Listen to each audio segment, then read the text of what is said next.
আমার বিয়ের দিন আমি আমার মায়ের বিয়ের শাড়িটা পরেছিলাম। এই যে স্ক্রিনে তোমরা যে শাড়িটা দেখতে পাচ্ছ, এই শাড়িটা আমার মায়ের বিয়ের শাড়ি। আর এই শাড়িটা অলমোস্ট 27 বছর আগের, কারণ আমার বাবা মার বিয়ের 27 বছর রানিং। But you guys can see here শাড়িটা কত বেশি প্রিটি। আই মিন এই শাড়িটা পরার আমার ছোটোবেলা থেকে অনেক বেশি ইচ্ছা ছিল, বাট মা কখনো বিয়ের আগে আমাকে এই শাড়িটা পরতে দেয়নি। তাই আমার অনেক ইচ্ছা ছিল আমি যেন আমার বিয়েতে আমার মার শাড়ি পরে বিয়ের পিঁড়িতে বসি, কিন্তু সেটা সম্ভব না হলেও বিয়ের দিন সেজে গুজে আমি আমার মার শাড়িই পরেছিলাম।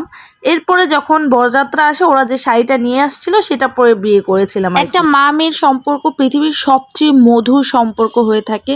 আর I feel really blessed and happy আমি আমার বিয়ের দিন আমার মায়ের শাড়ি পরতে পেরেছি। আর বিয়ের পর থেকেই মায়ের আলমিরাতে যতগুলো শাড়ি ছিল সবগুলো এখন আমার আলমিরাতে আছে।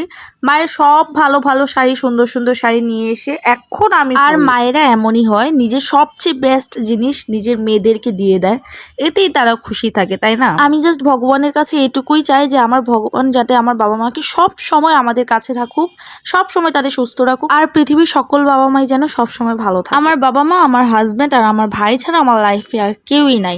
এরা আমার লাইফের সবচেয়ে মোস্ট প্রেসিয়াস পার্সন।